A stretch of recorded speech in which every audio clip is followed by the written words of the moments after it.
Olá, tudo bem? É um prazer estar com vocês novamente. Nós estamos aqui iniciando o podcast do Centro Universitário Farias Brito, hoje trazendo uma pessoa muito especial, uma pessoa muito querida da sociedade cearense, que é a doutora Socorro França.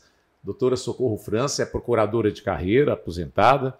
Ela foi a criadora do Departamento do Consumidor aqui no estado do Ceará em 84, e na época fazia defesa comunitária. Foi aí que eu a conheci e acompanhei aí a sua carreira. Socorro França foi procuradora-geral de Justiça, é professora universitária, ela foi secretária de Justiça, foi secretária de Proteção Social e agora é secretária de Direitos Humanos. Você é uma pessoa tão especial para nós, Socorro, que hoje a nossa coordenadora do Projetos Especiais aqui do Farias Brito, a Lirian Mascarenhas, fez questão de participar aqui como debatedora. A Lirian, ela é psicóloga, tem graduação, especialização, mestrado e doutorado em psicologia. Ela é membro da Comissão de Direitos Humanos do Conselho Regional de Psicologia, é conselheira do Conselho Estadual de Defesa dos Direitos Humanos e é também psicóloga aqui do Centro Universitário Farias Brito.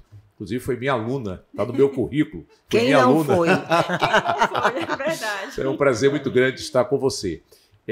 Eu vou começar aqui a fazer uma pergunta bem básica.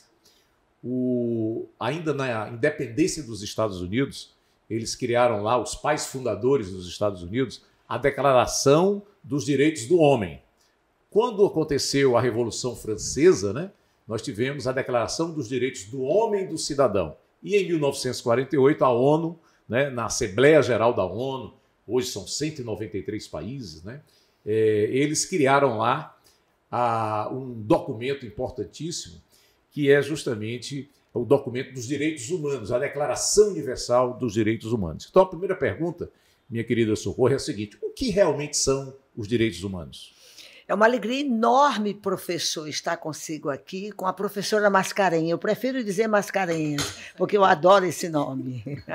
Na realidade, todos os fundamentos dos direitos humanos inseridos nessa declaração, e uma das coisas muito importantes é que a nossa Constituição de 88, soberana, a República Federativa do Brasil, ela tem a prevalência dos direitos humanos. Então, nessa questão universal, essa prevalência constitucional, nos mostrando que esses princípios constitucionais são adequados para todas as pessoas, não só nascidas no Brasil, mas aqueles estrangeiros que para cá vierem residir. Os direitos humanos, ele tem, eu posso dizer assim de uma forma bem clara e objetiva e precisa, que tem 3 grandes pilares. O primeiro pilar dele, que eu considero muito importante, é o pilar da igualdade, que está consubstanciado no artigo 5º da Constituição Federal, quando diz que todos são iguais perante a lei, independente de sexo, de cor e de raça. Isso foi muito importante que a Constituição assim determinasse, para que nós pudéssemos entender que não existe ser superior. Somos iguais e temos que ser tratados como iguais, e cada um dentro da sua diversidade. Então, isso é muito importante e é por isso que nós temos várias leis, inúmeras dezenas e centenas de leis infraconstitucionais para exatamente obedecer aquilo que determina o artigo 5º da Constituição Federal. Então, a igualdade é um pilar primordial para os direitos humanos. O segundo pilar importantíssimo é o pilar da liberdade. Ai, como é importante, como é bom estar aqui conversando com o professor Arthur Bruno, como é bom estar conversando com a professora Mascarenhas, que coisa maravilhosa. São pessoas que formataram durante décadas e décadas, quem sabe, o conhecimento, a assimilação de conhecimento de vários jovens aqui no estado do Ceará e que hoje já estão em outros estados e, quem sabe, em outros países. Isso é muito importante. A liberdade. Às vezes a pessoa diz, o que é liberdade? Às vezes nós temos assim aquela noção de dizer, a minha liberdade vai até onde começa a do outro. Mas a liberdade é plena, a liberdade é irrestrita, até, obviamente, não prejudicar um todo ou um coletivo. Então, a liberdade de falar, de me expressar, de me vestir, de me condicionar com os meus amigos, de me condicionar com a sociedade, a liberdade é um pilar dos direitos humanos. E aquela que eu considero a mais importante, se a gente pode dizer isso, dentro de um grau de importância, mas ela é holística, eu posso usar essa expressão, que é a dignidade humana. Essa, sim, essa, na realidade, me transporta para o passado. Se me permitir que eu possa ainda avançar. Por favor. Me transporta para o passado, onde aqui no estado do Ceará, a gente diz que o cearense é barrista, mas nós temos tido uma felicidade muito grande, nós temos tido governos muito bons. Nós temos tido pessoas que sentem que são importantes naquela transição histórica para aumentar cada vez mais a dignidade das pessoas. Porque há pouco tempo, professora, posso dizer, há pouco tempo, o cearense ele não tinha sequer capacidade civil, porque ele não tinha uma certidão de nascimento.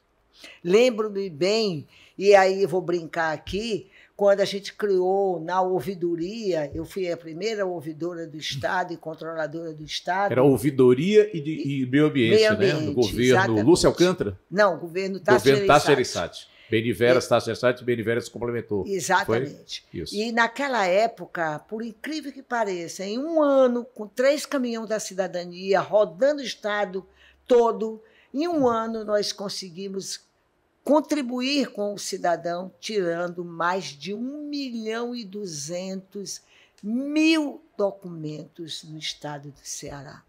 Lembro-me como se fora hoje, o dia de domingo, eu conto sempre isso, porque isso ficou marcado na minha vida. Eu ia, no dia de domingo, subir no caminhão ali no município de Itatira, na lagoa, num assentamento chamado Lagoa dos Patos. Eu coloquei o caminhão lá, ia subindo, ia descendo uma senhorinha, ela vinha toda banhadinha, cabelo comprido, aquele vestido de chitinha, toda arrumadinha, cheirosinha. Aquilo está na minha retina, no meu pensamento até hoje. E eu disse, e aí, comadre, foi bem atendida? Ela olhou para mim e disse, ô, minha filha, agora eu vou me aposentar. Aí eu perguntei, por quê? Se eu tenho 62 anos de idade e nunca tive uma certidão de nascimento. Com a certidão de nascimento, eu vou me aposentar. Aquilo me tocou no fundo da minha alma e me disse, olha, em frente, vai lutar que é por aí. Então, a dignidade humana é isso, é dar condições das pessoas a terem os seus direitos garantidos. E exigir que não seja violada nos seus direitos. Então, direitos humanos representam esses 3 grandes pilares que eu acabei de colocar. Professora Lirian, a doutora Socorro França falou em igualdade, falou em diversidade, liberdade, não é? Falou em dignidade. Não é? Então, o que é que você comenta sobre isso? Qual a sua impressão da importância de uma Secretaria de Direitos Humanos do governo do Estado do Ceará? Então, a senhora falando, eu me reportei ao tempo em que eu fui coordenadora de saúde mental da Regional 2, ainda na gestão da Luiziane. E lá eu era responsável pelos CAPs gerais e AD da Regional 2, né? E uma das dificuldades enfrentadas era exatamente, especialmente no CAPs AD, muitas pessoas em situação de rua que não tinham documentos. Né? E um deles havia uma chance de conseguir um emprego, porque a gente trabalhava muito nesse sentido, né? E ele não tinha documentação. E foi feito todo um trabalho para que ele pudesse ir até o cartório, né? Mas ele sempre adiava, dizia que não. E um dia eu fui com a assistente social, né, acompanhando, porque ele tinha dito que ele não conseguia ir sozinho, né? Chegando no cartório, a gente sempre estimulando que ele mesmo, né, pedisse, né, já estava com toda a documentação, e ele não, né? Então ele ficou com a assistente social e eu fui até lá, E quando a certidão dele, né, já estava nas minhas mãos, ele estava um pouco distante com ela, e eu mostrei assim, né, e sorri. E ele imediatamente começou a chorar, né? E ele disse assim: agora eu sou um cidadão, né? Quer dizer, é muito marcante a gente vivenciar essa situação, que na verdade isso foi por volta do ano de 2011, né? Se a gente pensar na quantidade de pessoas em situação de rua hoje, na nossa cidade, por exemplo, né, um número muito maior, e quantas pessoas estão nessa mesma situação, sem documentação e se sentindo sem dignidade, não existente no mundo, né? Nós não existimos, porque não existe a referência de um documento, né, de uma casa, né, de um lar, né? Então, a sua fala me lembra muito essa experiência. Eu até coloquei, nessa época eu estava fazendo mestrado, né, na minha dissertação, porque foi muito marcante, né? De repente, ver aquele homem que, na convivência, no CAPS, muitas vezes se colocava de uma forma tão afirmativa, tão forte, ele tinha uma noção dos direitos, sabe? E ele era muito reivindicador, mas quando ele se depara com a certidão de nascimento dele, ele começa a chorar e faz essa constatação: agora eu sou um cidadão. Na minha tese sobre o manicômio judiciário aqui do Ceará, um dos problemas, doutora, era exatamente esse. Como essas pessoas em situação de moradia lá, né, que é a unidade prisional, mas poderiam ter direito a um benefício se não tinham documentação. Então, o primeiro passo, né, e a doutora Luciana Teixeira foi muito importante nesse sentido, era o resgate dessa documentação, porque eles não tinham, né? E aí a gente pode pensar em relação aos direitos humanos, quantas pessoas em situação de vulnerabilidade sequer têm acesso a esse mínimo da dignidade humana, que é você existir socialmente. Isso. Lirian, eu vou aproveitar aqui essa sua deixa e perguntar a Socorro França sobre a Secretaria de Direitos Humanos, né? O presidente Lula criou o Ministério dos Direitos Humanos, convidou um intelectual que trabalha muito esse tema da igualdade racial, presidente do Instituto Luiz Gama, né, que foi um dos grandes advogados na luta pelo fim da escravidão. E aqui o governador Elmano de Freitas criou uma secretaria nova, que não existia, que é a Secretaria de Direitos Humanos, e convidou justamente a Socorro França pelo perfil, pelo histórico dela. Então eu queria que você falasse um pouco, Socorro, quem é o teu público? Quer dizer, a quem a Secretaria dos Direitos Humanos atende? Eu acho que há muita gente. Você pode dizer exatamente qual é esse público que é atendido pela Secretaria? Vou procurar ser objetiva, porque aí vão 2 horas, mais ou menos, de conversa. Eu fiquei muito emocionada com a professora Mascarenhas, quando ela fala desse relato. É o que a gente vê todos os dias. É o que move a gente. Todos os dias a gente vê da violência contra o ser humano por falta de não existir. A pessoa que não existe é muito doloroso. Mas isso vem sendo feito, o Estado do Ceará avançou, deu lição para muita gente neste país, mostrando que através da cidadania tem os VaptVupt que tiram os documentos, sim, tem a Casa do Cidadão, tem os caminhão da cidadania, e inclusive na época meu título era chamada de, como era o nome daquela que tinha um caminhão? Chula Miranda. Porque eu colocava os caminhões, dizia, olha, lá vai a Chula Miranda. Mas, graças a Deus, a gente está percorrendo um caminho que vem de um passado, infelizmente, muito distante, graças a Deus, e que não era nada bom.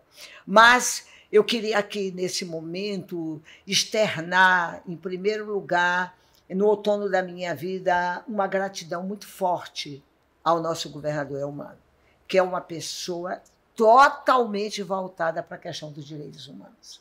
Eu conheci o governador Elmano como estudante da Faculdade de Direito, eu lá no Ministério Público, e ele o dia inteiro lá atrás de defender o povo pobre, defender o povo do campo, mas ele não parava um instante, um minuto. E no momento que ele vem E que Deus, porque ele foi o escolhido. Ele foi o escolhido. E Deus deu a ele esse momento para liderar o Estado do Ceará, para governar o Estado do Ceará. Ele vem e cria políticas públicas de inclusão. Chica fica toda arrepiada. Quando ele cria uma política pública voltada para a população indígena, sim, para a diversidade sexual, para a juventude. Gente, a gente se emociona. Ele cria uma secretaria autônoma, como é a nossa secretaria lá, que eu estou hoje trabalhando, dos direitos humanos. Sim. Cria 24 políticas públicas e cria 14 conselhos. Então, há uma diversidade enorme com relação à questão da política dos direitos humanos. Eu vou colocar algumas, porque senão a gente vai para extrapolar o nosso tempo com relação. Mas veja bem, nós temos duas políticas transversais muito profundas e muito arraigadas. Primeiro é a defesa do idoso, que é a política do idoso. E a segunda é a política da pessoa com deficiência. Na política do idoso, e é uma das coisas muito importantes, eu aprendi muito com o nosso governador Camilo Santana, e que nós não podemos, de maneira nenhuma, criar política pública pelo achismo. A gente tem que criar política pública pelas evidências. E é por isso mesmo que, ainda na proteção social, a gente cria lá um observatório dos direitos humanos. Lá não era direitos humanos, lá era um observatório de indicadores sociais para que a gente pudesse criar políticas públicas e que foi transferido para a Secretaria dos Direitos Humanos como Observatório dos Direitos Humanos. A partir da criação desse observatório, o governo federal fez conosco, através do Ministério dos Direitos Humanos, fizemos um termo de cooperação técnica com a Ouvidoria dos Direitos Humanos, para que todas as denúncias que viessem do Disque 100, elas fosse do Ceará, fosse direto para o Observatório dos Direitos Humanos.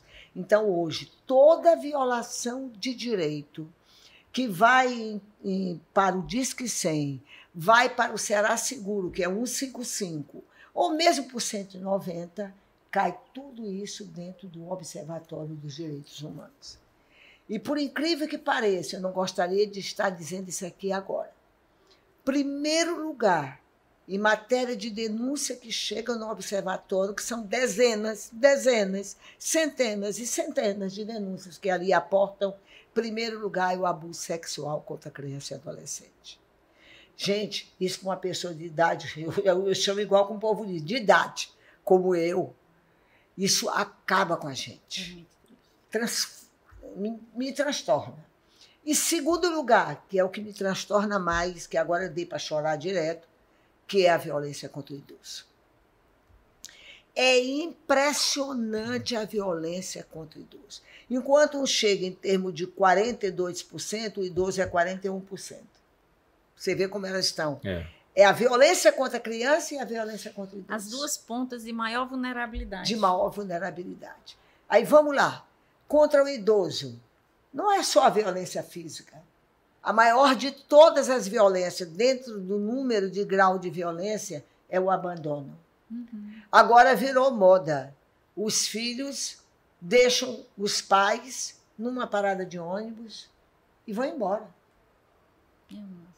Deixam na rua, abandonam e vão embora.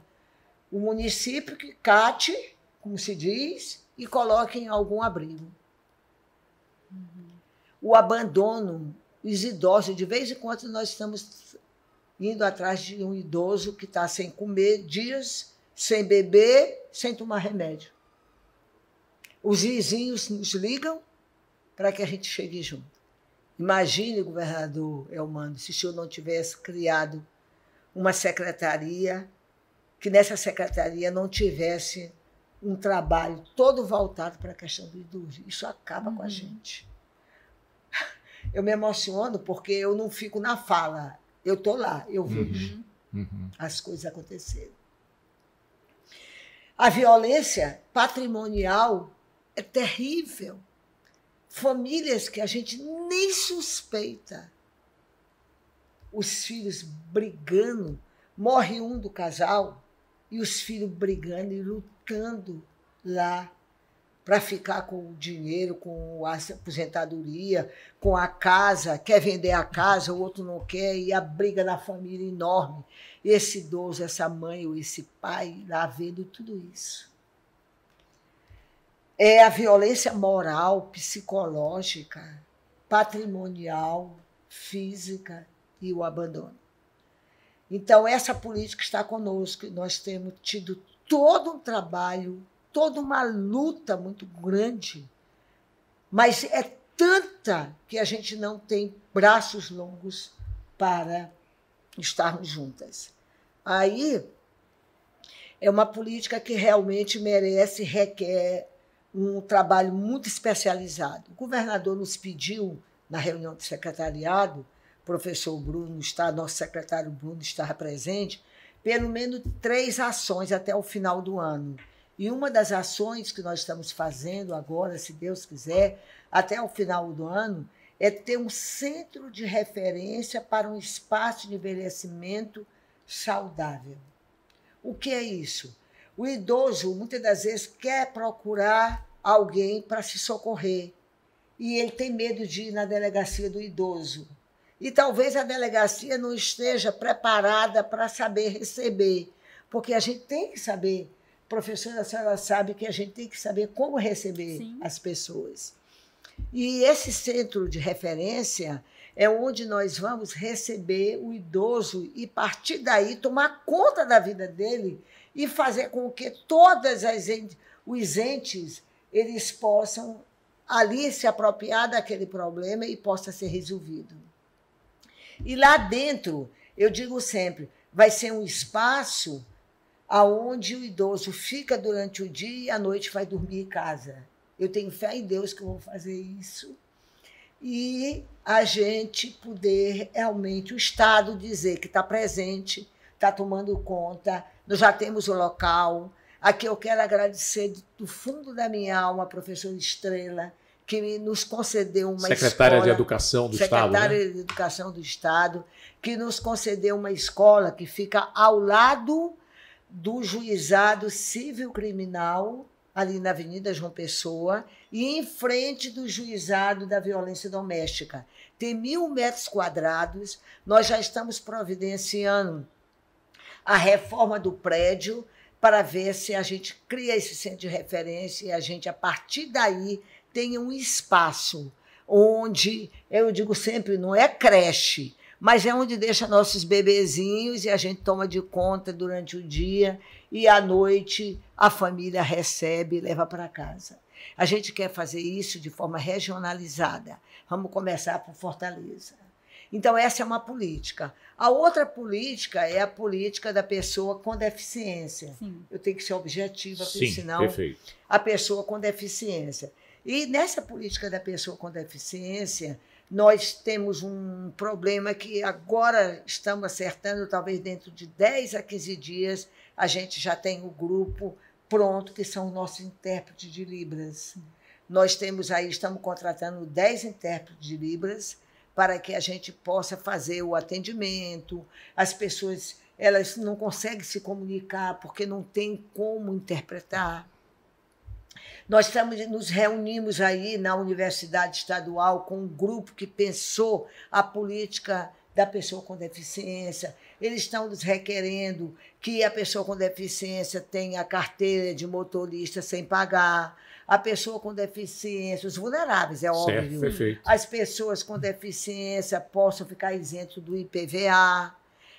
São várias demandas, por exemplo, nós não temos, o Brasil não tem um fundo para a pessoa com deficiência. Agora, do governo Lula, é que a secretária nacional já tem o esboço do projeto para mandar para o Congresso. Eu até tentei falar com ela hoje, não consegui ainda, para mandar para o Congresso Nacional, porque na hora que tiver o Fundo Nacional, fundo a fundo, nós vamos ter. Por incrível que pareça, o Estado do Ceará, em 89, criou o Fundo da Pessoa com Deficiência, porque 89 foi a Constituição do Estado e saiu na Constituição do Estado a criação do fundo. E a governadora Isolda, antes de sair, criou uma lei complementar para complementar a Constituição do Estado, criando um fundo. Mas nós não temos transferência financeira. Fundo a fundo, né? O governo federal não passa recurso, né? Exatamente. Nós estamos trabalhando para a gente ter. Já no idoso, nós temos um fundo. Nós temos um fundo para ajudar as ONGs que têm casa de acolhimento do idoso. E esse fundo a gente estimula o servidor público. Eu fui até garota propaganda agora para estimular o servidor público a pegar 3% e colocar no fundo do idoso. Mas muita gente não ouviu. Apenas nós tomamos conhecimento que está vindo apenas R$400 mil para o fundo do idoso. O resto é estimulando lá fora no mercado, porque a empresa ela pode destinar e tirar do imposto de renda dela. A gente está estimulando as empresas. O Banco Itaú foi um banco que nos ajudou muito e a gente tem um bom fundo, como se diz, do idoso, para que a gente possa estimular o abrigamento dessas pessoas que são jogadas na rua pelos filhos, infelizmente. Eu me emociono porque eu não conheço esse padrão de filho tratar o pai e a mãe dessa forma. Isso, para mim, é desumanização completa. E é muita coisa na política da pessoa com deficiência que a gente tem procurado fazer. É uma das políticas transversais que nós temos ali dentro. Eu passaria aqui um monte de tempo colocando para vocês. Uma outra política também que está muito em evidência, infelizmente, e isso é no mundo inteiro, é a política migratória.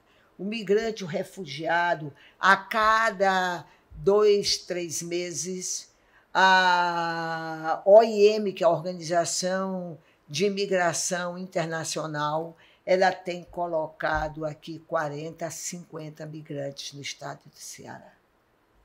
E nós ainda estamos em falta, por isso que aqui eu faço minha homenagem ao governador. Estou fazendo aqui não porque eu queira prestigiar o governador, mas, ao mesmo tempo, afirmar e prestigiar o que ele fez no estado do Ceará, criando essa secretaria. Porque a gente precisa, para ontem, ter uma casa para acolher o migrante. Hoje nós temos apenas a Pastoral do Migrante, lá no bairro Presidente Kennedy, que recebe o migrante. Hoje nós estamos mandando o migrante para casa, nós estamos fazendo a nossa casa ainda no migrante, para que a gente possa recebê-los no início. Vocês terem uma ideia, chegam doutores, pós-doutores, pessoas que têm conhecimento enorme. Quando chega aqui, ele não conhece ainda o português, não tem a documentação, os filhos estão sem colégio, estão sem plano de saúde, e eles vêm para cá para sobreviver, eles se submetem a qualquer tipo de trabalho. Eles estão aí nas bombas de gasolina, sendo frentista, eles estão aí nos serviços gerais. Um dia desse, a irmã me contou lá da Pastoral do Migrante que tinha um pós-doutor em engenharia de computação nos serviços gerais. Por quê? Porque eles precisam sobreviver. Aí vem o nosso trabalho. A gente recebe o imigrante, a gente vai para a casa do migrante, vai com ele para levar para o curso de português, vai para ele para colocar as crianças na escola, tirar a documentação, encaminhar eles na vida aqui quando eles chegam. Perfeito. Professor Lirian, aproveitar aqui essa informação da doutora Socorro. Recentemente eu vi algumas pesquisas que mostravam mais ou menos o seguinte: em torno de 25% da população brasileira tem algum tipo de deficiência. 25%. O IBGE está nos mostrando que a população brasileira está envelhecendo. Já estamos saindo da transição demográfica, estamos já caminhando para uma população madura, né? Quase em torno de 20% aí da população tem acima de 60 anos.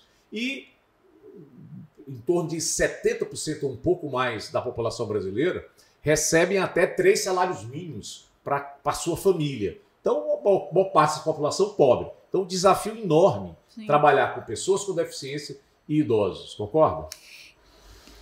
100%. Né? A gente vive em um país, mas infelizmente essa realidade não é apenas do Brasil, com muitas pessoas em situação de vulnerabilidade. Me toca muito a senhora trazer essas duas populações, né, a infância e os idosos passando por tantas situações de vulnerabilidade hoje, mas ao mesmo tempo, e aí é que eu acho importante a gente se manter com esperança, né? A gente está no momento, como já foi citado, né? Em um governo que tem uma Secretaria de Direitos Humanos, e para mim é realmente uma honra estar aqui ao seu lado, lhe escutando. Tem uma frase sua que para mim é uma referência. A senhora diz: meu lema de vida é a busca pela justiça social. Essa frase, ela é emblemática, porque discutir direitos humanos hoje, discutir a situação das pessoas com deficiência, a questão dos idosos, das crianças, das pessoas com sofrimento mental, população em situação de rua, é impossível sem se discutir justiça social em um país com disparidade de renda assombrosa e com uma grande parte da nossa população em situação de miséria, né? E isso me faz lembrar um texto do Ailton Krenak, que acabou, entrou na Academia Brasileira de Letras, né? E ele, no texto O Amanhã Não Está à Venda, onde ele faz uma reflexão muito profunda sobre quem somos nós diante da pandemia, né? E ele vai questionar o próprio sentido de humanidade, sabe? Por quê? Porque, comumente, a gente fala sobre humanidade, mas de que humanidade nós estamos falando, né? E ele diz algo que é interessante, essa dor da pandemia, né? Essa dor talvez ajude as pessoas a responder se somos, de fato, uma humanidade. Nós nos acostumamos com essa ideia que foi naturalizada, mas ninguém mais presta atenção no verdadeiro sentido do que é ser humano. Ele diz: há uma sub-humanidade que vive numa grande miséria, sem chance de sair dela, e isso também foi naturalizado. Então, como é importante que seu ideal seja lutar por justiça social, uma vida inteira dedicada a isso, porque como a gente vai conseguir realmente construir um sentido de humanidade que não seja tão excludente sem lutar por uma justiça social, né? Quando a gente tem tantas populações vulneráveis, né? E no final desse texto, né, ele diz assim: não podemos voltar àquele ritmo, ligar todos com o final da pandemia, né? Pensando nisso. Não podemos voltar àquele ritmo, ligar todos os carros, todas as máquinas ao mesmo tempo. Seria como se converter ao negacionismo, aceitar que a Terra é plana e que devemos seguir nos devorando. Aí sim teremos provado que a humanidade é uma mentira, né? Quer dizer, nós estamos conversando aqui sobre um outro olhar sobre humanidade e, consequentemente, sobre direitos humanos, né? Até porque, em tempos recentes, toda uma discussão sobre quem defende direitos humanos passa a existir, né? Se colocando em xeque algo que chama muita atenção, porque a gente, como eu falei antes, vive em um país de profunda desigualdade social. Por isso que a gente precisa tanto de pessoas que lutam pela justiça social, né? E aí, militantes dos direitos humanos, hoje, são peças fundamentais para que exatamente toda essa população que não tem espaço social hoje consiga ter seus direitos mínimos respeitados. Porque a gente tem, inclusive, legislações que são referências, não é, doutora? Exatamente. A Lei Maria da Penha. A gente tem tanta legislação maravilhosa, mas que com tanta disparidade de renda que existe, a gente ainda não alcançou coisas que são primordiais. E ele, inclusive, ainda tem uma referência que ele diz assim, o Ailton Krenak, né, nesse mesmo texto, O Amanhã Não Está à Venda: existe uma humanidade que integra um clube seleto que não aceita novos sócios. Aí ele diz: eu não me sinto parte dessa humanidade, eu me sinto excluído dela. E os povos originários continuam sendo muito excluídos, dizimados, né? E ele hoje, eu fiquei tão feliz, né, com a entrada dele na Academia Brasileira de Letras, porque ele foi importantíssimo, inclusive, para os direitos indígenas, né, estarem na Constituição, e ele tem trazido reflexões importantes. Lirian, a professora Socorro França e doutora Socorro França, minha amiga, ela colocou uma coisa interessante. O governador Eumano de Freitas, ele criou secretarias para setores importantes da sociedade que não eram vistos, né? Ele criou a Secretaria de Mulheres, Secretaria da Juventude, Secretaria da Igualdade Racial, Secretaria dos Povos Indígenas, não é? E quem não tiver abarcado aí por essas secretarias está sendo na Secretaria de Direitos Humanos, por isso que é tão ampla essa secretaria, muito, né? Se confunde muito, mas na verdade PCD, pessoas com deficiência, idosos, não é? Imigrantes. Eu queria que você falasse um pouco mais disso, porque parece até estranho para quem não conhece a realidade aqui da nossa cidade, do nosso estado. Ver imigrantes, fica pensando aquele pessoal ali do norte da África ou do Oriente Médio, imigrando ali para a Itália, para a Grécia, para a Europa. É isso que se vê na televisão, né? Então, há imigrantes, pessoas que vêm de outros países para o Ceará, para Fortaleza. Vêm de onde? Por que vêm? Né? Vem de como é que é isso? Muito bem. Vem de todas as partes do mundo. Nós temos afegãos, nós temos cubanos, nós temos venezuelanos, espanhóis, vem de toda parte do mundo. Existe ainda, no governo passado, eles tiveram um termo de cooperação técnica com o Exército, e aí eles fazem uma triagem aqueles que são migrantes, porque os refugiados eles entram e a gente nem sabe. Você pode fazer a diferença isso entre imigrantes em geral e refugiados? Não, o que é o refugiado? O refugiado é aquele que a gente vê todos os dias na televisão, e eles entram ali pelo México, vão para os Estados Unidos, aí acabam morrendo pelo meio do caminho. Assim, eles entram por aqui sem a gente ter noção de quem está chegando. Okay. Os migrantes não, eles hoje têm uma organização chamada Organização OIM, Organização Internacional de Migração. Okay. Essa organização é quem faz. A pessoa não pode mais ficar porque está sendo caçado no seu país. É uma expressão grotesca, mas é a verdade. Ou por política, ou por questão qualquer. Religiosa, muitas vezes. Religiosa, de culto, e uma série de questões.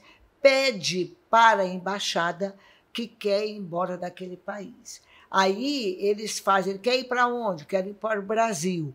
Aí, juntamente com a Organização Internacional de Migração, eles fazem esse acordo, eles pagam tudo para que ele venha para cá. Quando ele chega aqui, nós temos um posto avançado que fica na Polícia Federal, onde eles pedem, antes de chegar, eles vão dizendo que estão chegando. Aí, quando chega, digamos assim, vai chegar o dia 20 de outubro, vem um grupo de 40 migrantes para cá, a gente já está esperando, já está aguardando para iniciar toda essa tratativa da documentação, passar pela Secretaria de Saúde. Todos os órgãos hoje estão envolvidos na recepção do migrante. O refugiado, a gente não sabe quando ele chega, a não ser quando ele está aqui, que precisa e que nos procura para que a gente, então, possa resolver a situação dele de imigração. Você está entendendo? Sim.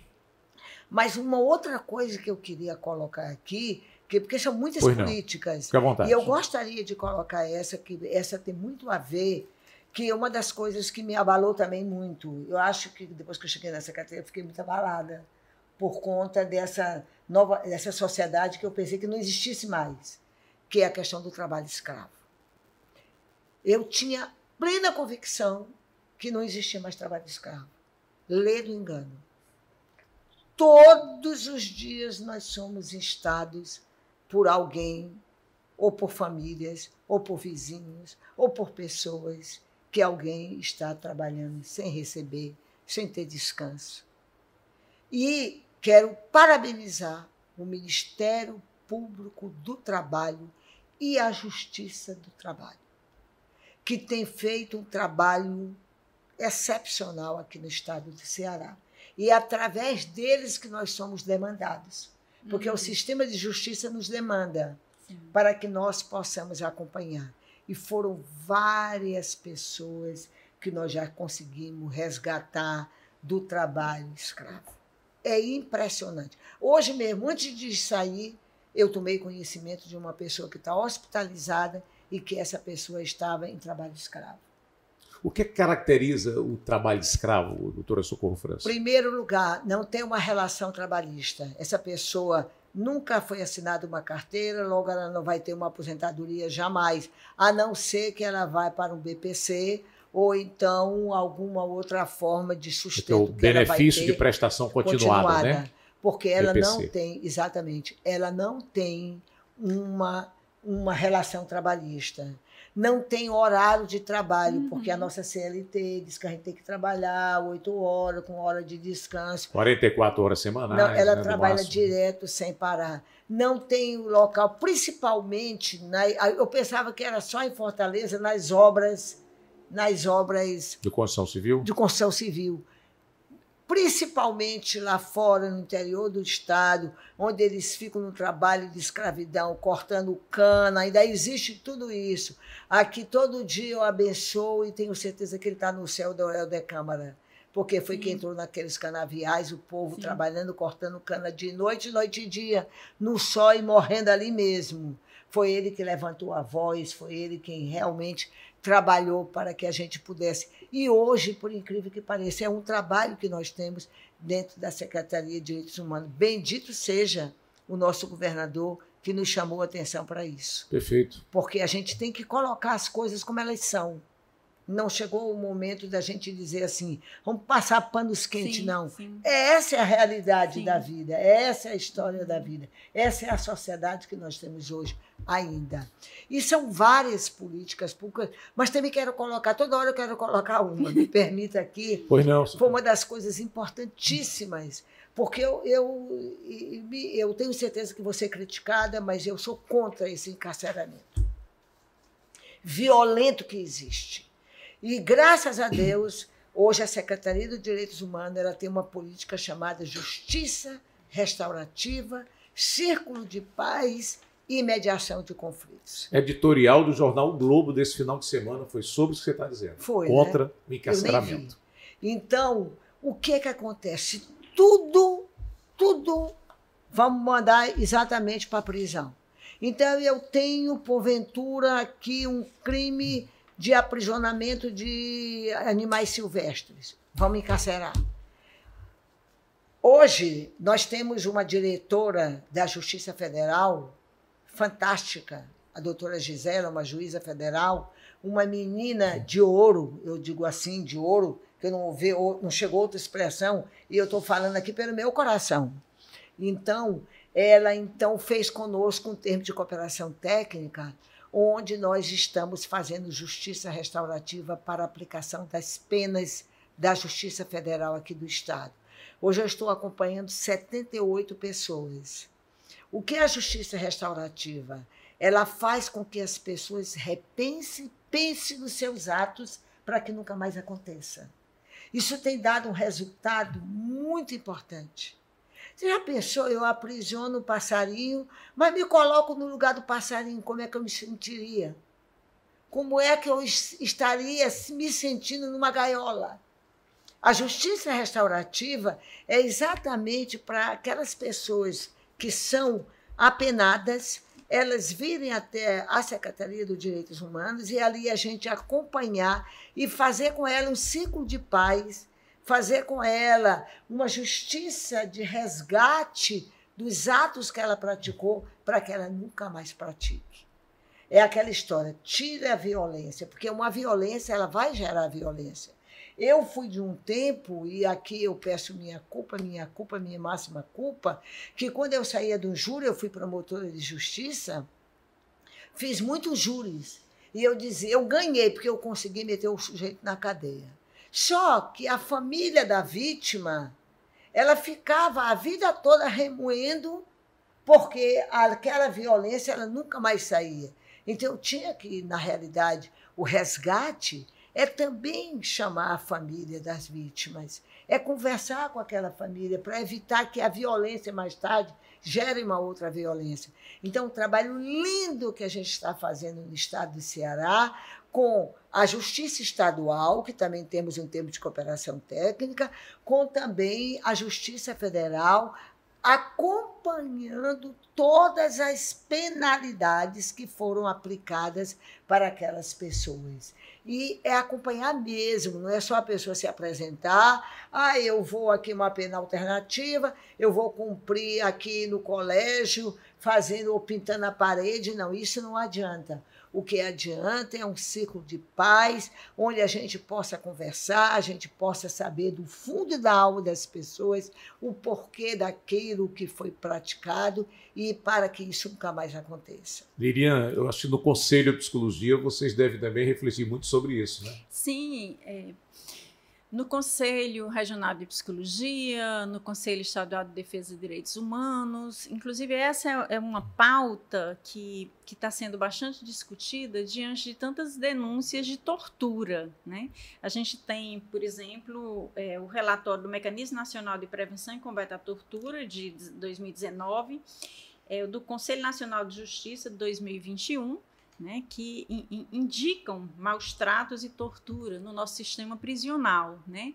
E, assim, acho importante a gente falar sobre isso, porque, até como tem sido colocado aqui, a pauta dos direitos humanos é uma pauta muito complexa, porque temos muitas pessoas em situação de vulnerabilidade, né?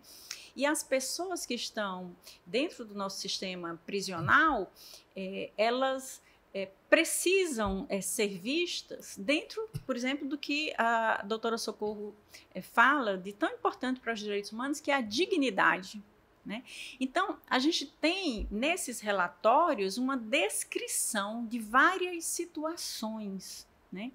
E aí a questão que fica, né, é que, a partir de então, o que rigorosamente tem sido feito para que essas violências não continuem acontecendo, né? É uma pauta muito boa. Inclusive, eu até aqui com essa fala de vocês, me deu a ideia e deverei convidar o secretário de Administração Penitenciária, né, secretário Mauro, para tratar disso, porque é um tema que está na mídia, o meio de comunicação, e divide a sociedade, né? Porque parte da sociedade acha que o sujeito cometeu um crime é para ir para a cadeia, passar o resto da vida e às vezes até morrer mesmo, né? Parece até que você quer se desfazer, como se não houvesse uma possibilidade de revisão de vida, né? De restauração, de mudança de comportamento. E a pena é para isso, né? Para mudar o comportamento e não apenas punir, não é isso? A Secretaria de Administração Penitenciária já se colocou em relação a todas essas críticas, ressaltando um trabalho que tem sido feito, por exemplo, relacionado à educação, à capacitação das pessoas. E isso é interessante. A ressocialização também são ações, sem dúvida, importantes. Mas a questão existe, por esses relatórios, maus tratos e tortura dentro do sistema prisional, entende? Então, não é porque está sendo feita uma capacitação, não é porque se está investindo em ressocialização que, considerando os direitos humanos, que é possível que isso exista no nosso Estado, né? Mas é uma pauta bastante complexa e eu penso que seria necessário a gente ter muito tempo, né? Perfeito. Vamos fazer um debate, tirar aqui um dos programas do podcast para a gente tratar dessa questão. Acho que vale a pena fazer um aprofundamento. Agora, doutora Socorro, eu estive numa solenidade onde a senhora... Senhora não, você, que você é minha colega. Ele quer me chamar de jovem. Nós somos colegas de trabalho há muito tempo. Eu tive na solenidade, você coordenou uma comemoração dos 44 anos da anistia. Né? Falar sobre isso. Bom lembrar que a anistia foi em 1979 e foi muito importante porque muitas pessoas foram homenageadas. Eu queria que você falasse o seu trabalho da Secretaria de Direitos Humanos em relação a essa questão da anistia, dos direitos políticos. Por que isso é tão importante? Exato, mas eu gostaria também de dar uma resposta aqui à professora Mascarenhas, que eu não posso também ficar silente. Na realidade, ela é do Conselho Estadual dos Direitos Humanos, que tem um trabalho junto com o Comitê de Combate à Tortura, que é o outro colegiado que nós temos. Nós temos 14 colegiados na secretaria. Aí você imagina, eu corro de um para o outro, aí para que a gente possa. E agora, queria também aqui deixar consignado que já está na Casa Civil para ir para a Assembleia Legislativa o Plano Estadual dos Direitos Humanos, até que fique construído pelo Conselho dos Direitos Humanos. O mecanismo já inclusive me foi entregue, se eu não estou enganado, no dia 7 de junho do corrente ano, já pelo Comitê de Combate à Tortura, para que a gente enviasse para a Casa Civil, e já foi enviado. E eu louvo aqui a atitude do governador, que já criou um fórum. O governador criou um fórum agora para debater isso no gabinete dele, ele presente. E esse fórum com o sistema de justiça, ele via o anúncio dele, ele vai começar a fazer, eu não sei se já foi marcado, para que seja debatido esse assunto, ele na coordenação, ele mesmo na coordenação. Com relação à questão nós temos uma outra política, que é memória e verdade e justiça. E dentro da memória, verdade e justiça, nós temos o Comitê da Anistia Wanda Sidor. E fiz questão agora, nesses 44 anos, para que a gente possa... A gente ouve muito falar, discurso, mas a gente tem que chegar e entender que o perigo continua, nos ronda. E a meninada, quando eu chamo a meninada, a juventude não sabe o que se passou nos idos de 64. É preciso que eles tomem conhecimento do que aconteceu. Sim. Por isso mesmo é que nós estamos fazendo campanhas e mais campanhas, indo aos colégios, fazendo palestras, fazendo com que a juventude entenda. E agora nós vamos sair, assinamos com a secretária de Cultura também um termo de cooperação técnica para que a gente leve toda a juventude nos campos de concentração do estado do Ceará, aonde aconteciam as torturas. Nós temos vários equipamentos aqui no estado do Ceará onde as torturas eram realizadas. E a juventude precisa conhecer que isso foi uma realidade. Nós estamos fazendo um trabalho assim, e fizemos questão de homenagear, são muitos para serem homenageados, mas a próprio comitê nos indicou aqueles 35 que nós homenageamos lá no Palácio da Abolição, depois a Câmara Municipal fez uma homenagem também, e a gente precisa estar pautando tudo isso. E estamos já caminhando para o interior do estado, nós temos campo de concentração em Senador Pompeu, Senador Pompeu, em Quixadá, em Redenção. No Crato, nós já levantamos tudo isso e já estamos. Nós estamos aí com umas unidades móveis, levando os estudantes para conhecerem e contando toda a história, todo o documentário para mostrar o que aconteceu. Isso é memória, é verdade e é justiça. Então, é um trabalho assim que eu considero muito importante para que não aconteça nunca mais o que aconteceu. Porque aqui no Brasil a gente ficou, como sempre, em algumas coisas, é muito diferente do que aconteceu lá na Argentina. E no Chile também, né? E no Chile também. Aqui, sim, eu estou fazendo... nós estamos colocando o nosso auditório, que é aquele auditório, e agora a gente vai se mudar lá para onde é a antiga sede do Ministério Público, que tem salas amplas e grandes auditórios, colocando à disposição do grupo da Anistia, para que todas as pessoas daquela época... elas possam... Agora mesmo, o Pedro Albuquerque deu uma aula sobre o que aconteceu no Chile. Foram várias... É tipo assim como faz aqui, onde nós estamos, nesse local da academia, nós vamos ter lá também o nosso local para que a gente possa debater cada história, cada momento, e os mais velhos contarem para os mais novos, para que a gente torne um Brasil que seja um Brasil que não esconda nada. Porque, infelizmente, aqueles que deveriam também ter sido julgados, não foram julgados. Que na Argentina foi, né? Foi na Argentina Argentina, foi, no Chile foi, aqui no Brasil não. Que... Nós fizemos meia boca, como se diz. Nós estamos tratando, então, aqui de dois assuntos, né? Da anistia política de 1979, naquela anistia, lei da anistia, no final do governo João Figueiredo, Exato. Né? 1979. 44 anos. Exatamente. Né? E a ideia, na verdade, no início do governo Figueiredo, né? Estava terminando o Geisel, e foi no início, o Figueiredo governou de 79 a 85, era um governo de 6 anos naquela época. Então, no início, foi feita a lei da anistia. E a anistia deu perdão, a tal da anistia geral seria perdoar todos que ou fizeram a oposição ao regime militar, e às vezes usando até a luta armada, porque não tinha outra forma, não tinha liberdade, os partidos estavam perseguidos, os sindicatos destruídos praticamente pelo regime militar, então muitos pegaram em armas e lutaram para que o país voltasse a ser democrático. Então essas pessoas receberam a anistia, foram perdoados, mas também os militares e até civis, né?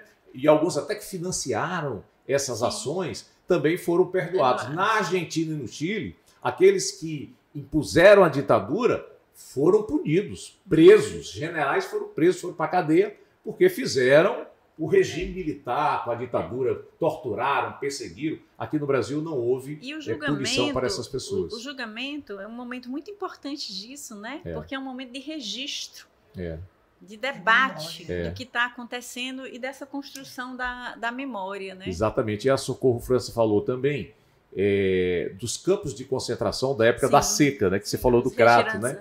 Tanto da seca de 1915 e na seca de 1932, foi uma grande seca.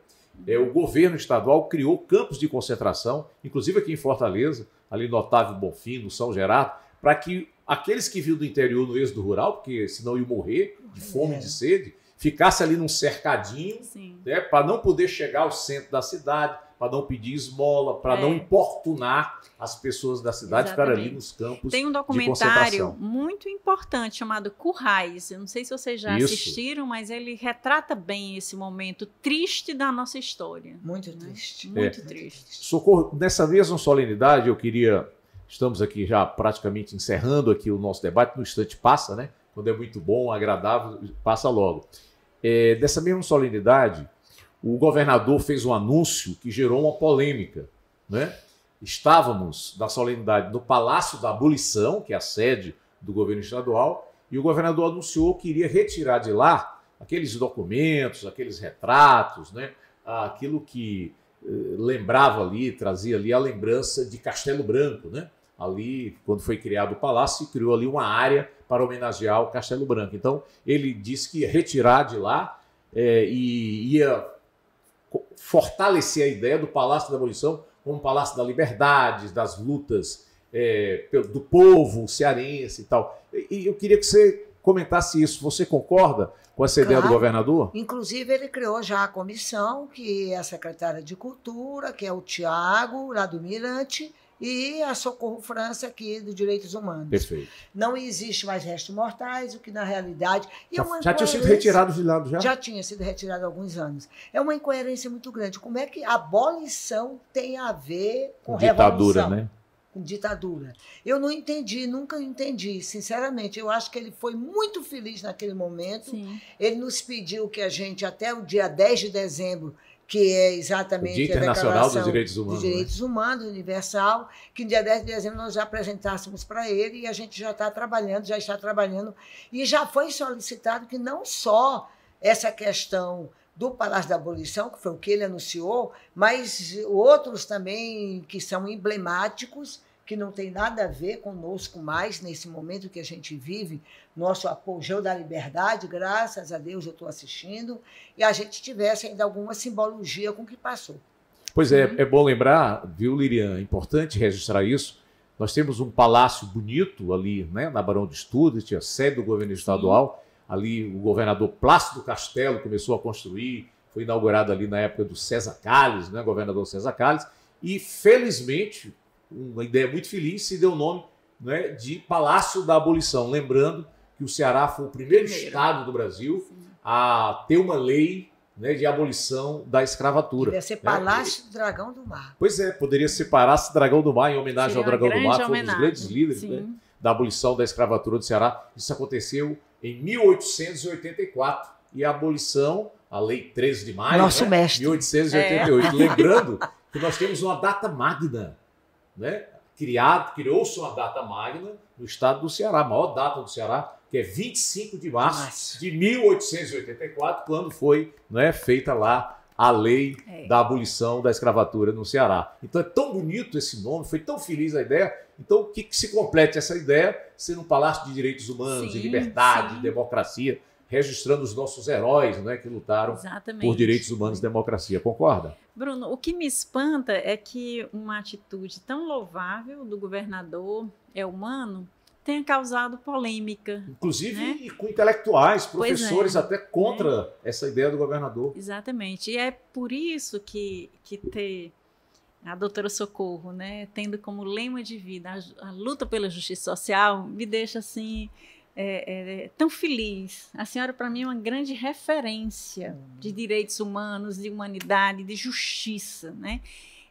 Porque se a gente pensar que já estamos, né, no século XXI e que ainda existem pessoas que questionam direitos básicos, questões tão elementares, né, a gente fica pensando da importância de ter pessoas como você, doutora Socorro, o governador Eumano, que tem uma visão realista da sociedade em que nós ainda estamos vivendo e do que é preciso ser feito para transformar. Porque com essa atitude dele, só a reflexão gerada já é muita coisa. É verdade. Que as pessoas estejam conversando sobre isso, discutindo, se contrapondo, inclusive, sabe? Porque esse assunto vem à tona. Né? Como a senhora também colocou, a importância de que esse tema do que aconteceu na ditadura e o que ainda hoje acontece, por exemplo, com o trabalho escravo, como você estava falando, esteja em pauta, inclusive para a nossa juventude, que não vivenciou muitas coisas, né? Como, por exemplo, essa questão dos campos de concentração. Né? Nosso Estado, ele tem sido referência em muitas coisas, inclusive a educação. Isso. Né? A gente tem assim muitas coisas positivas no nosso estado, mas nós temos uma história com muitas marcas, né? E como nós, enquanto estado, enquanto cidade, lidamos com os retirantes da seca, é uma coisa muito vergonhosa. Sabe? Faz parte da nossa história e é importante que a gente conheça, e você tem uma importância, então, fundamental nisso, porque você está sempre trazendo nos seus cursos, agora mesmo você está no curso sobre História do Mundo Ocidental, no Viva FB-UNE, né? Trazendo reflexões sobre como nós temos vivido a nossa história, porque a gente só vai poder fazer diferente se a gente tiver essa memória, né? E a gente muitas vezes nem tem acesso, né? Por exemplo, quando eu comecei em 2016 a estudar o manicômio judiciário, né? Eu fiquei pensando, porque em todos os espaços que eu ia, por exemplo, em universidades, que eu perguntava, as pessoas não sabiam da existência de um manicômio judiciário no estado do Ceará. Né? E quando eu fiz minha graduação, exatamente começando em 84, né, até 89, em nenhum momento eu ouvi falar. E o manicômio já existia, né, porque ele foi inaugurado em 1969. As primeiras pessoas que chegaram lá, janeiro de 1970. Inclusive o seu Juvenal Raimundo de Araújo, né, que quando o Conselho Nacional de Justiça faz uma inspeção em 2013, encontra esse senhor que tinha chegado lá, um jovem de 19 anos de idade, estava numa cadeira de rodas, muito magro, tem a foto lá no relatório do CNJ, já sem conseguir se comunicar depois de 43 anos. Isso aqui, no nosso estado. Um rapaz que era um agricultor, que atacou um irmão diante de uma briga. O irmão não morreu, mas foi uma agressão. E aí ele passou 2 anos entre a cadeia no interior e a casa de detenção aqui. Quando o manicômio é inaugurado, ele é transferido para lá. E ele passa 43 anos sem nunca ter sido julgado. Certo?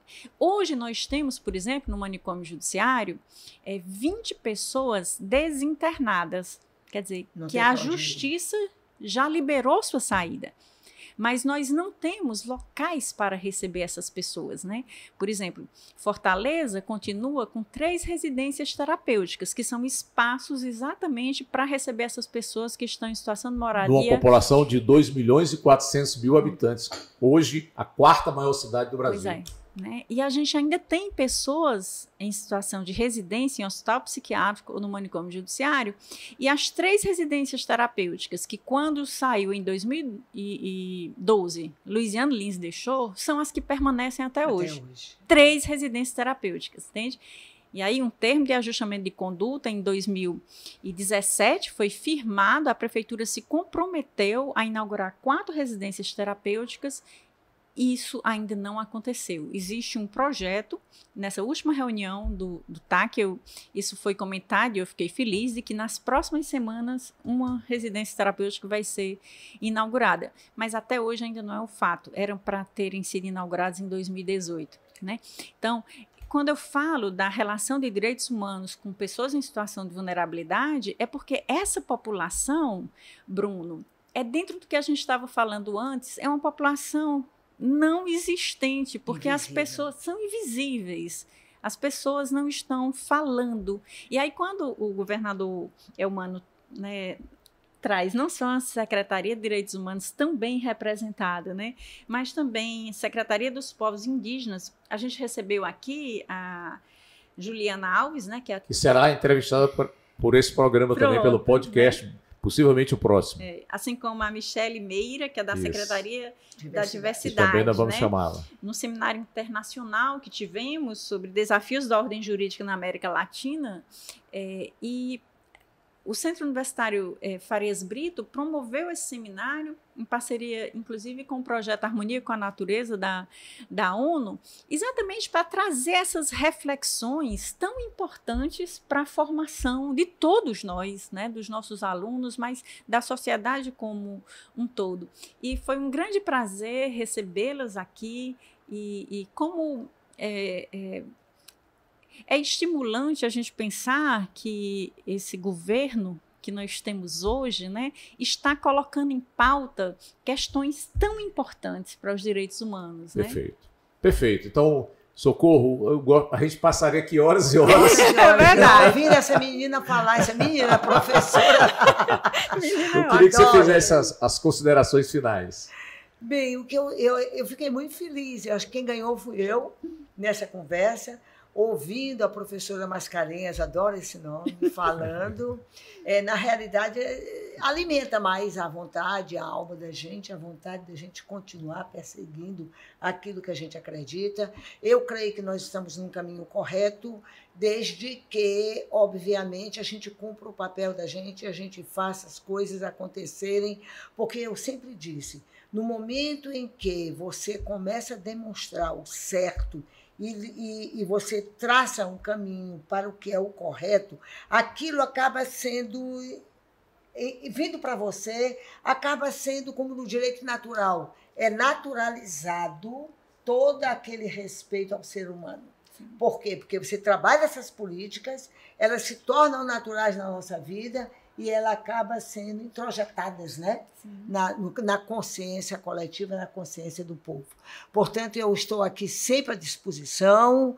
Qualquer chamamento, eu digo, estou aqui com vocês. Eu acho que nós temos mais ou menos o mesmo pensamento, a mesma forma de ver um mundo melhor e, pelo menos, passando para deixar um mundo que seja mais justo, mais solidário com as pessoas. Às vezes eu ouço muita gente dizer a Constituição diz que nós temos que ter uma sociedade justa, livre e solidária, mas é muito discurso. Eu quero que na prática isso realmente aconteça.